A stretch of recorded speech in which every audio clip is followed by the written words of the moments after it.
जनादेश। तो फाइनल ये हुआ है कि तमाम 70 सीटों के रुझान आ चुके हैं और अभी ये नताइज में तब्दील अब होना शुरू हो जाएंगे। लेकिन 50 सीटों पर आम आदमी पार्टी काफ़ी आगे नजर आती दिखती है और 20 सीटों पर भारतीय जनता पार्टी। लेकिन जो खबर हम तक पहुंच रही है ये 20 सीटें भी और कम होंगी। इधर कांग्रेस की 1 सीट या 2 सीट बढ़ सकती हैं, जिससे भारतीय जनता पार्टी की सीटों में ही कमी आएगी, आम आदमी पार्टी की सीट में इजाफा होगा। और इसका सीधा तौर पर अगर हम देखें तो आम आदमी पार्टी 53 से 55 सीटें लाती हुई नजर आती दिखती है। फिलहाल ये रुझान है, नताइज में तब्दील नहीं हुए हैं। जरा कुछ रद्देअमल आ रहे हैं, मैं आपको सुनाना चाहता हूं। 70 साल में ऐसा पहली बार किसी मुख्यमंत्री, किसी राज्य के मुख्यमंत्री ने पहली बार ऐसा किया। अगर काम किया हो तो वोट करना, नहीं बनना वोट मत करना। अब 70 साल के इतिहास में पहली बार ऐसा मुख्यमंत्री दिल्ली के केजरीवाल जी ने बोला था, अगर काम किया हो तो वोट करना, वरना वोट मत करना। दिल्ली के मुख्यमंत्री ने 70 साल आजादी के बाद पहला राज्य का मुख्यमंत्री है जिसने काम के नाम पे वोट मांगा है, अपने मुद्दों पे मांगा है। आज इंडिया की जीत हुई। देश को ये संदेश दिया है कि अब फालतू की लफबाजी से चुनाव नहीं होंगे, जमीन पर काम करना होगा और जो काम करेगा वही चुनाव जीतेगा। 70 की 70 आगे सफाया कर देंगे, पूरा कुछ नहीं है। अब दिल्ली तो हमारी है, अब देश की बारी है साहब। हमारे साथ 2 खास मेहमान हैं। मेरे साथ इस वक्त अजय वर्मा हैं, तर्जुमान है कांग्रेस पार्टी के। तो हमने अपने साथ शुभ्र कमल दत्ता जी को भी जोड़ा है, सियासी तज्ज़ियाकार हैं। शुभ्र कमल दत्ता जी, सीधे तौर पर आपने बहुत सारी बातें ब्रेक से पहले भी कहीं जिस पर कि बीजेपी को गौर खोज करने की जरूरत है और अपनी हिकमत अमली बनाने की जरूरत है, बाकी सियासी जमातों को भी। नेगेटिव पब्लिसिटी, ये जो नकारात्मक प्रचार था, एक शख्स को आतंकवादी करार दे देना, देशद्रोही करार दे देना, जो कि चीफ मिनिस्टर है, बाकायदा चुना हुआ, और उस शख्स ने अपने फेवर में इसको भुनाया। उसने सीधे तौर पर कहा कि लोगों का काम करने वाला क्या दहशतगर्द हो सकता है, लोगों के लिए स्कूल खुलवाने वाला क्या दहशतगर्द हो सकता है, पेंशन देने वाला बुजुर्गों को क्या दहशतगर्द हो सकता है, जो शहीद हो गए हैं उनको बड़ी रकम देने वाला जो कि करोड़ों में है वो क्या दहशतगर्द हो सकता है। ये जो नेगेटिव पब्लिसिटी रही भारतीय जनता पार्टी की अरविंद केजरीवाल के तई, आम आदमी पार्टी के तई, बड़ा नुकसान कर गई। लोगों को चिढ़ होती है, पसंद नहीं आती। इससे कब बाज आएगी भारतीय जनता पार्टी? इमरान, जिस दिन ये बयान आया था और दिल्ली के मौजूदा मुख्यमंत्री को आतंकवादी कहा गया था, उस दिन भी मैंने कई सारे चैनलों पे मैंने इसका खंडन किया था। और मैं समझता हूँ कि निगेटिव पब्लिसिटी किसी भी पार्टी के विरोध या फिर किसी भी नेता के विरोध वो पचता नहीं है और जनता उस चीज़ को एक्सेप्ट नहीं करता है। और उदाहरण देकर समझाता हूँ।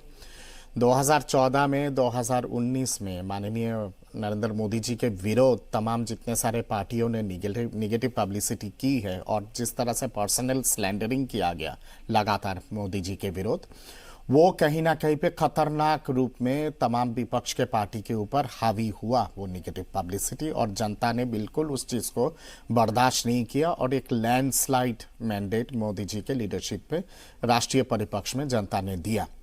तो बियॉन्ड ए पॉइंट आप जब कंस्ट्रक्टिव क्रिटिसिज्म को जब आप निगेटिव पब्लिसिटी के हिसाब से तब्दील कर देते हो या फिर निगेटिव नैरेटिव बनाने की कोशिश करते हो, तो उस चीज़ को जनता कहीं ना कहीं पे उस व्यक्ति का अपमान भी समझते हैं और जनता कहीं ना कहीं पे अपमानित महसूस करते हैं उस चीज़ को। तो मेरा तो कहीं ना कहीं पे सारे पार्टियों के लिए एक सलाह रहेगा कि कंस्ट्रक्टिव क्रिटिसिज्म प्रजातंत्र में होना चाहिए, नोकझोंक भी प्रजातंत्र में होना चाहिए, आपस में कटाक्ष भी होना चाहिए, क्योंकि ये प्रजातंत्र का एक सुफल एक आपको क्या लगता है बिहार और वेस्ट बंगाल में सर भारतीय जनता पार्टी इससे सबक लेगी? क्योंकि ममता बनर्जी की छवि को भी नेगेटिव बनाने में भारतीय जनता पार्टी कोई कसर नहीं छोड़ती है। यही काम लालू प्रसाद यादव की फैमिली के मामले में भी करने की लगातार कोशिश होती है। क्या बीजेपी इससे सबक लेगी? देखिए, जहां बिहार और बंगाल की जहां बात आती है, बिहार और बंगाल में अगर भारतीय जनता पार्टी या फिर जेडीयू को अगर सबक लेना चाहिए नेगेटिव पब्लिसिटी को लेके, तो उसी तरह से विपक्ष के लोगों को भी सबक लेने की आवश्यकता है। बंगाल में खास करके तृणमूल कांग्रेस की नेत्री का जो सोच रहा है माननीय प्रधानमंत्री जी को लेके, और अभी भी जिस तरह का सोच रखती है तृणमूल कांग्रेस की नेत्री प्रधानमंत्री जी को लेके, वो भी खतरनाक वे में नेगेटिव पब्लिसिटी है। और उसका खामियाजा टीएमसी को 2019 के चुनाव में भुगतना पड़ा, जब 18 सीटें टीएमसी गंवाई है, लोकसभा सीटें।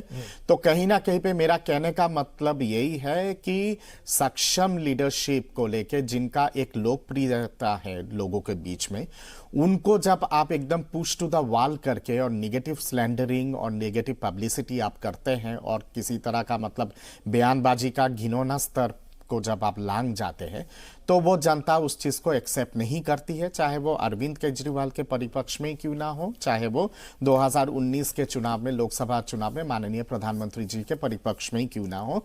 पार्टियों को तथ्यों के आधार पर लड़ने की आवश्यकता है, नीतियों के आधार पर लड़ने की जरूरत है। आरोप प्रत्यारोप चलता रहता है और कटाक्ष भी चलता है, राजनीतिक कटाक्ष। पर राजनीतिक कटाक्ष अगर वल्गैरिटी पे उतर आए और राजनीतिक कटाक्ष अगर नेगेटिव पब्लिसिटी पे उतर आए तो वो उचित नहीं होता है। और किसी भी नेता के ऊपर आक्षेप लगाने से पहले कम से कम सोचने की आवश्यकता होती है। और खास करके जो रजिस्टर्ड तमाम जितने सारे पॉलिटिकल पार्टीज है, रेस्पॉन्सिबल पॉलिटिकल पार्टीज है, उनको तो बहुत ज्यादा सोचने की जरूरत है। लेकिन अजय जी, आपने भी शुरू में कहा कि एक शख्स की छवि भारतीय जनता पार्टी ने ऐसी बना दी, आपकी पार्टी के जो कौमी सदर रह चुके हैं, कहीं ना कहीं इस नेगेटिव पब्लिसिटी से क्या अब भारतीय जनता पार्टी कुछ सबक लेगी, आपको लगता है? क्योंकि भारतीय जनता पार्टी और उनका जो प्रचार तंत्र है वो लगातार इस कोशिश में रहता है और कई बार उसमें कामयाबी मिलती है, और कांग्रेस के मामले में मिली भी है। देखिए जी, परिवर्तन प्रकृति का नियम है, बदलाव होता रहता है। लेकिन जो वर्तमान सरकार है, कांग्रेस तो सब लोग भी कहते हैं और रिजल्ट भी जब उठा के देखिए, आजादी के बाद से 60-65 साल कांग्रेस ने सरकार चलाई, देश में विभिन्न स्टेटों में पूरी मेजोरिटी के साथ चलाई। Who can best can survive, तो जो बेस्ट था वो सर्वाइव करा। लोगों ने 2014 में मौका इन लोगों को दिया और इनकी जितनी बातें थी वो सबको पता है, लेकिन ये कभी छोड़ेंगे नहीं उसको। उसका कारण है, ये एक्चुअली में एक वो पीछे डायलॉग दिया था कि ये संयोग है या प्रयोग है, तो ये प्रयोग इन्हीं का प्रयोग था और यही प्रयोग करते रहते हैं, चाहे वो बिहार का मामला हो चाहे बंगाल। अब ये प्रयोग बंगाल में शुरू हो जाएगा और बिहार में शुरू हो जाएगा जी। और इसकी गति मैं समझता हूं कि और 50 की गति अगर है तो वो 100 की गति से बढ़ेगा। उसका कारण है, आप पीछे थोड़ा चलिए, नवंबर 2018 में भारतीय जनता पार्टी की सरकार पूरे हिंदुस्तान के 71 पॉइंट समथिंग पार्ट पर काबिज हो गई थी पूरे हिंदुस्तान में। और इनकी तरक्की कितनी हुई इस देश में, तो अब पूरा देश देख रहा है, ग्राफ देख रहा है कि 2019 नवंबर में ये हिंदुस्तान के 33% पार्ट पर रह गई। तो जितनी तेजी से गति से बढ़ी थी उससे ज्यादा तेजी से नीचे आ गई। बढ़ने में इनको लगे 4 साल, 14 से 18, और घटने में 1 साल लग गया। किस लिए? देश की जनता को अपना रोजगार चाहिए, देश की जनता को व्यापार चाहिए, देश की जनता को जीडीपी चाहिए, देश की जनता को गैस सिलेंडर और पेट्रोल चाहिए, देश की जनता को सब्जी मंडी चाहिए, देश की जनता को फ्री नहीं चाहिए। ये जो नैरेटिव बना देते हैं कि भाइयों बहनों मित्रों, अरे भाई इस देश के बारे में कुछ सोचिए। आपको मूडीज क्या कहता है, आपको जीडीपी के बारे में आपकी विभिन्न संस्था पत्रिकाएं क्या कहती हैं संसार की, वो देखिए, देश की सारी एजेंसीज क्या कहती हैं आपके बारे में, आप उन पे तो ध्यान देंगे नहीं। अगर आपके फेवरेबल कह देंगे तो आप उसकी तारीफ कर देंगे, और अगर आपके खिलाफ कह देंगे तो वही सबसे बुरी पत्रिका और सबसे बुरी एजेंसी हो जाएगी। लेकिन फैक्ट्स कहाँ चले जाएंगे? आपके सारे अर्थशास्त्री आपके साथ छोड़ के जा रहे हैं, आप सारे प्राइवेट जितने भी बेनिफिशियल इंस्टीट्यूशंस थे गवर्नमेंट ऑफ इंडिया के, इंदिरा जी ने जिनको केंद्रीयकृत कराया था निजीकरण से हट के, उन सबको आप पुनः जो है प्राइवेट हाथों में देना चाहते हैं। इसके पीछे आखिर आपकी मंशा क्या है? क्वेश्चन मार्क क्या है? बीएसएनएल के देख लीजिए क्या हाल हो गया, अब आप एलआईसी को देख लीजिए, आईडीबीआई बैंकों को आपने 27 बैंकों से घटा के। देश तरक्की करता जब भी दिखता है जब आप आगे की तरफ बढ़ते चले जाएं। आप तो पीछे की तरफ जा रहे हैं, भारत को सिमटा रहे हैं, खिसका रहे हैं, सीमित कर रहे हैं। तो कुछ तो ये सोचना ही पड़ेगा कि खाली चेहरा दिखाकर और तेज आवाज में बोलने से या नकली राष्ट्रवाद दिखाने से देश आगे नहीं बढ़ता। देश के 136 करोड़ लोग हैं और यहाँ का संविधान अगर आपको पसंद नहीं है तो संविधान बदल लीजिए, अगर आप बदल सकते हैं तो। यहाँ का इतिहास बदलता नहीं है तो आप इतिहास बदल दीजिए अगर आप कहते हैं। कोशिश तो बहुत लोग करते हैं, लेकिन जब नहीं हो पाएगा तो ठीक है, फिर जनता आपको बदल देगी। हमें कोई दिक्कत नहीं है विपक्ष में बैठने से, विपक्ष में रहने से, और अभी हम 24 तक कंटिन्यू इस पर मंथन करके देखेंगे किस तरह से आगे बढ़ेंगे। हम इस उम्मीद पे नहीं बैठे कि हम इस सरकार की नेगेटिविटी पर हम अपनी सरकार बनाएंगे, नहीं, हम बिल्कुल इस सरकार की नेगेटिविटी पे अपनी सरकार नहीं बनाएंगे। जनता हमारी चीजें, हमारी लेकिन अपनी पार्टी में अजय जी कुछ पॉजिटिव भी तो नहीं करेंगे, कुछ पॉजिटिव नहीं करेंगे। अपनी पार्टी कांग्रेस में तो ऐसा लग रहा है दिल्ली से खत्म हो गई। वो कांग्रेस जिसने 15 साल दिल्ली पर राज किया, अब आप स्वर्गीय शीला दीक्षित जी को याद करके ही, और सिर्फ उनकी यादों के भरोसे मत रहिए। उन्होंने बहुत दिया और उन्होंने बहुत शानदार नेतृत्व किया, लेकिन अब वो इस दुनिया में नहीं है। तो सर, कांग्रेस ने इतने दिनों में, इतने वक्त में, जी ये तस्वीरें, ये ताजा अभी आपको हम रुझान बता दें जरा। 57 सीटों पर आम आदमी पार्टी आगे है और भारतीय जनता पार्टी 13 सीटों पर आगे चलती नजर आ रही, जो कि अभी 20 सीटों पर आगे चल रही थी। थोड़ी देर पहले अजय वर्मा ही मुझसे ब्रेक पर कह रहे थे कि ये इसी तरह से होने जा रहा है। हो सकता है कांग्रेस की एक आध सीट बढ़े और आम आदमी पार्टी इधर बढ़ेगी, भारतीय जनता पार्टी जो आगे बढ़ती दिख रही है वो पीछे ही जाएगी। और आपका ये आकलन सही निकला अजय जी। देखिए, लेकिन कांग्रेस इतना अच्छा, या कांग्रेस के लोग इतना अच्छा आकलन कर लेते हैं, तो अपने लिए क्यों नहीं कर लेते, अपनी पार्टी के लिए क्यों नहीं कर पाते? देखिए, जनता के दरबार में जनता जो चाहती है वो होता है। अब हम ईवीएम मशीन के जनक कोई हैं, ईवीएम मशीन के हम कारीगर कोई हैं। सुब्रमण्यम स्वामी साहब ने सुप्रीम कोर्ट में एक अपील डाली थी और तब ये कहा, तो क्या ये आम आदमी पार्टी ईवीएम की वजह से जीत रही है? जी नहीं, मैं मनोज तिवारी साहब की बात कर रहा हूं। वो अभी भी कॉन्फिडेंट बैठे हैं कि 3 बजे के बाद का जब आएगा तो हम सरकार बना लेंगे। तो हम बधाई देना चाहते हैं। सोशल मीडिया पर तो सर उनसे लोगों ने पूछना शुरू कर दिया है कि हम जो आपका स्क्रीनशॉट लेकर रखा हुआ था ट्वीट, उसको क्या आप डिलीट कर दें? हाँ, आप डिलीट नहीं, तो हम बधाई, हमने तो अभी भी एक चैनल पे बैठे थे, इनके एक राष्ट्रीय प्रवक्ता थे, हमने उन्हें बधाई दे दी। वो अभी भी 3 बजे और 3 बजे चिल्ला रहे थे। हमने कहा आपको बधाई कि आप 3 बजे के बाद हो सकता है अपनी सरकार दिल्ली में बना लें, अपने ख्यालों में और अपने महकमे में और अपनी भारतीय जनता पार्टी के कार्यालय में आपकी सरकार बन जाए, चूंकि देश की सरकार तो आपके पास है ही। लेकिन कहीं ना कहीं ये हिंदुस्तान का बेरोजगार, ये कहीं ना कहीं हिंदुस्तान का वो छोटा व्यापारी जो सोने चांदी का काम करता है, जो किराने का काम करता है, जो बर्तन का काम करता है, जो कपड़े का काम करता है, जो ऑटो पार्ट्स का काम करता है, जो ऑटोमोबाइल्स का काम करता है, जो पेंट्स का काम करता है, जो बिल्डिंग मटेरियल का काम करता है, जो बिल्डर्स का काम करता है, जो छोटा कॉन्ट्रैक्ट्स का काम करता है। मैं कितनी आपको चीजें गिनाऊं कि उसका एरो 30 से 40% नीचे चला आ रहा है। देखिए, एक कौम है, एक 3 पॉइंट जीडीपी, देश की जीडीपी में 3.16 का योगदान, जो आप लोग अंगूठी, चैन, बिछुए, पजेब, चांदी, सोना पहनते हैं, उसको बनाने वाला और उसको करने वाला एक कौम है, सुनार और सोनकार और ज्वेलर्स। इसके साथ इतनी जाती पिछले 14 से लेके 19 मुझे सबसे पहले तो एक्साइज में मार हुई, फिर जीएसटी पे मार हुई, फिर इनकी लिमिट लगा दी गई, फिर इनको चोरी डकैती जगह जगह जहां भी सरकार पर्टिकुलर उस एरिया में बीजेपी की, वहाँ ज़्यादा लूट इनके साथ हो रही है। डकैत कल मार जाते हैं अभी कि सर्राफों के साथ, ज्वेलर्स के साथ, चेन पुलिंग हो रही है, महिला और बहन सुरक्षित नहीं है।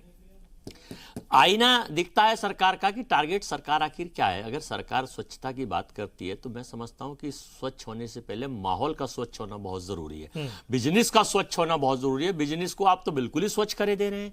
जब व्यापारी नहीं होगा और व्यापारी नहीं बचेगा तो आप सरकार फिर आप करते रहिए, किसके ऊपर चलाएंगे। तो कहीं ना कहीं ये जर्मन स्टाइल में जो काम किए जा रहे हैं, जर्मन का रिपीटेशन, जब आप इतिहास उठा के देखेंगे 1935 में जर्मन की स्टेज कितनी बड़ी थी, किस लेवल पे था, और आज जर्मन कहीं भी नजर नहीं आता है। ऐसे ही हिंदुस्तान 2012, 13, 14 तक विश्व की तीसरी चौथी शक्ति थी और आज मैं समझता हूं 7वीं शक्ति में पहुंच गया। तो ये तरक्की हो रही है, तरक्की तो हो रही है हिंदुस्तान की, तरक्की हिंदू मुस्लिम सबकी हो रही है तरक्की। पाकिस्तान, जिस पाकिस्तान के बिना इनको रोटी हजम नहीं होती है, चैन नहीं होता है और हमेशा कोसते रहते हैं, उसके बिना ये छोड़ते भी नहीं है। आखिर ये नाता कॉलेज होली का क्यों है, ये तो बताइए भाइयों बहनों मित्रों। और फिर आप एक चीज और कहते हैं साहब कि हम जो है घुसपैठियों को भगाएंगे। अरे जनाब, ये तो बता दीजिए घुसपैठिए हैं कौन, ये लिस्ट तो दे दो। आज तक घुसपैठिए भगाएंगे। इन इंतखाबात में राष्ट्रीय मुद्दे जिनको भारतीय जनता पार्टी ने भी लाने की कोशिश की, इमरान कांग्रेस साहब ने भी एक लाने चीज और की कह कोशिश दो, की, सर एक चीज और क्या वो काम करे, क्या कुछ काम किया? हाँ, काम देखिए, या विधानसभा के चुनाव जो हैं इसको सभी सियासी जमातों को अब समझना होगा कि वो लोकल मुद्दों पर ही लड़े जाने चाहिए, क्योंकि लोग समझदार है, उनको फर्क पता है लोकसभा और विधानसभा के चुनाव का, मुद्दों का। और ये बात भारतीय जनता पार्टी और कांग्रेस दोनों को ठीक से समझ में अभी तक नहीं आती। इसमें कोई डाउट नहीं है कि क्षेत्रीय मुद्दों पे ही लड़ना चाहिए। मैं एक चीज और बता दूं, पिछले मैं कुछ समय से ट्विटर पर, चैनल पर, FB पर, फ़ोन पर और दिन भर के जो जितने भी इंस्टीट्यूशंस, जितने भी ये सब, एक चीज़ देखता हूँ कि सब हिंदुत्व खतरे में है। अरे भाइयों, आप शंगु काल, गुप्त काल, मौर्य काल अगर हिस्ट्री पढ़ी हो किसी ने तो उठा के चलिए। 700 साल मुस्लिम डायनेस्टी ने हिंदुस्तान पर राज किया, तब हिंदुत्व को कोई खतरा नहीं था। 200 साल उसके बाद ईस्ट इंडिया कंपनी ने हिंदुस्तान पर राज किया, तब हिंदुत्व को कोई खतरा नहीं था। 60 और 70 साल कांग्रेस पार्टी ने हिंदुस्तान पर राज किया, तब हिंदुत्व को खतरा नहीं था।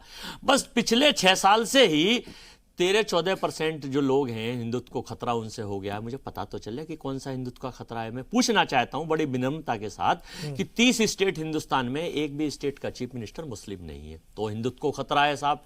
545 MP हैं लोकसभा में, अगर यहां देखा जाए तो 20-25 MP मुस्लिम्स हैं लोकसभा में, तो हिंदुत्व को खतरा है साहब इनसे। राज्यसभा में आप देखिए 225 की स्ट्रेंथ होती है, उसमें से 10-12 लोग मुस्लिम्स भाई हैं, मैं जहाँ तक समझता हूँ, एक आध आगे पीछे होंगे, तो हिंदुत्व को खतरा है साहब। नगर निगम और जितने भी उठा के देख लीजिए उन सब में, तो भैया मुझे ये तो बता दो कि इस देश के हिंदुत्व को तो खतरा नहीं है। हाँ, RSS को और BJP को जरूर खतरा है कि जितनी तेजी से है उतनी चले जाएंगे। इस नकली राष्ट्रवाद को जरूर खतरा है। यहाँ पर व्यापारियों को जरूर खतरा है, यहाँ बेरोजगारों को जरूर खतरा है, यहाँ उन काले धन वालों को जरूर खतरा है, यहाँ छोटे व्यापारी को जरूर खतरा है, यहाँ बहन बेटियों को जरूर खतरा है, यहाँ पर जो लोग कौमी एकजहती को जरूर खतरा है, यहाँ भाईचारे को जरूर खतरा है। तो इस देश के लोग खूब समझने लगे कि खतरा है तो किस चीज को है और खतरा नहीं है तो किस चीज को नहीं है। अब ये मेन आने वाले कल के जो स्टेट्स के चुनाव होंगे, क्षेत्रीय मुद्दे तो गौड़ मुद्दे होंगे, लेकिन ये भी मुद्दे गौड़ होंगे कि खतरा है तो आखिर किसको है और किससे है। या तो ये पता चले कि भाई इससे खतरा है तो भाई फिर आप उसको आगे काम करिए। आप तो सत्ता में हैं, सरकार में हैं, फुल बहुमत से हैं। तो मैं ये समझना चाह रहा हूं कि इस देश की बेरोजगारी से आप कब तक खेलेंगे, इसकी GDP से आप कब तक खेलेंगे, और आपके रिजल्ट फिर जब ये काम आप करेंगे, टारगेट से हटाएंगे, मुद्दों से भटकाएंगे, लोगों का ध्यान भटकाएंगे और अपने टारगेट, अपनी सरकार साम दाम दंड भेद करके, हम नहीं कर रहे हैं प्रयास कि हम साम दाम दंड भेद करके चुनाव अखाड़े में 2-3 पार्टी लड़ती है, जीत एक की होती है, कोशिश हो, अब ईमानदारी से कोशिश कर रहे हैं। हम ये नहीं करते कि साहब उसमें misuse of the powers, misuse of the पैसा, मिसयूज ऑफ द साधन, misuse of the use, misuse of the words करें।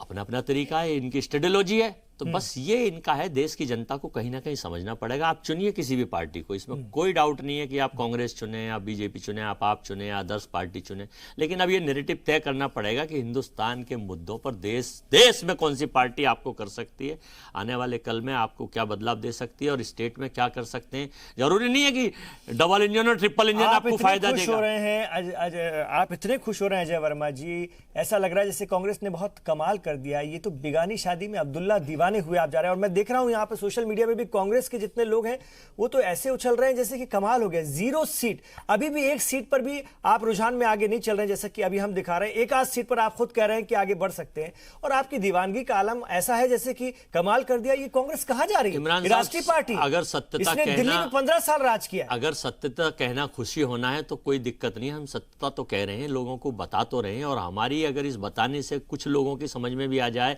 उस नकली झूठ के पर्दे पर असलियत 10% लोगों पे भी चढ़ जाए, तो हमारा उद्देश्य सफल होगा। और ये धीरे धीरे बदलाव है, परिवर्तन प्रकृति का नियम है।